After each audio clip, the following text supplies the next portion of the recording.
सोचने वाली बात है कि अगर कोई एक ऐसे दुश्मन के सामने खड़ा हो जिसे हराना मतलब शारीरिक रूप से 100% असंभव हो। हाँ, जहाँ ताकत और संसाधन दुश्मन के बहुत ज्यादा हों। बिल्कुल, 100 गुना ज्यादा हो। सीधी सी बात है, आमने सामने की टक्कर में तो हार एकदम निश्चित है। एकदम पक्की। तो ऐसी स्थिति में कोई क्या करेगा? क्या घुटने टेक कर आत्मसमर्पण कर देना चाहिए? ज्यादातर लोग शायद यही करेंगे। हाँ, या फिर कोई ऐसा दांव खेला जा सकता है जो दुश्मन की सबसे बड़ी ताकत को ही उसकी मौत का कारण बना दे। ये एक बहुत ही दिलचस्प सवाल है। है ना? बचपन में हम सब ने एक कहानी सुनी है, एक खूंखार शेर और एक नन्हे खरगोश की कहानी। बिल्कुल, पंचतंत्र की वो मशहूर कहानी। बिल्कुल। लेकिन आज की इस विस्तृत चर्चा में हम इस कहानी को किसी लोरी या बच्चों की कथा की तरह नहीं देखने वाले हैं। बिल्कुल नहीं, हम इसे एक बहुत ही अलग नजरिए से डिकोड करने वाले हैं।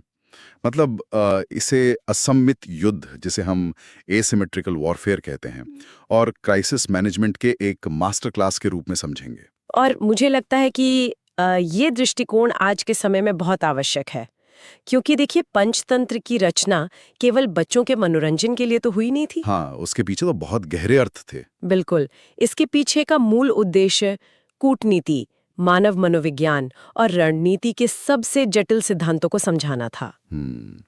जब हम शेर भासुरक और उस खरगोश की कहानी को मनोविज्ञान के नजरिए से चीर फाड़ कर देखते हैं ना, तो हमें पता चलता है कि ये शारीरिक बल के सामने बुद्धि बल की श्रेष्ठता का एक बेहद वैज्ञानिक और सटीक विश्लेषण है। सही कहा आपने।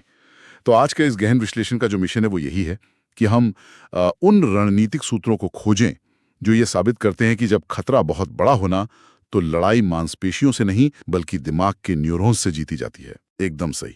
तो ठीक है, आइए इसे विस्तार से समझते हैं। कहानी की शुरुआत ओम एक घने जंगल से होती है, जहां वो खूंखार शेर रहता था। हाँ, भासुरक नाम का एक विशालकाय शेर जो उस जंगल का अघोषित तानाशाह है। वो केवल भूख मिटाने के लिए शिकार नहीं कर रहा है, वो अनावश्यक ही दर्जनों जानवरों को बस मार रहा है। और यही बात सबसे खतरनाक है। बिल्कुल, पूरा जंगल एक ऐसे खौफ में जी रहा है जहां अगला पल भी अनिश्चित है। श्रोताओं के लिए ये कल्पना करना भी डरावना हो सकता है। देखिए, यहाँ अनावश्यक शिकार का जो बिंदु है ना, वो सबसे ज्यादा ध्यान देने योग्य है। अच्छा, वो कैसे? क्योंकि भासुरक एक साधारण शिकारी से ज्यादा एक निरंकुश सत्ता का प्रतीक बन चुका था। मतलब जब शक्ति का प्रयोग बिना किसी उद्देश्य या नियम के सिर्फ आतंक फैलाने के लिए किया जाता है ना, हाँ, सिर्फ डर कायम करने के लिए। बिल्कुल, तो वह पूरे इकोसिस्टम को पंगु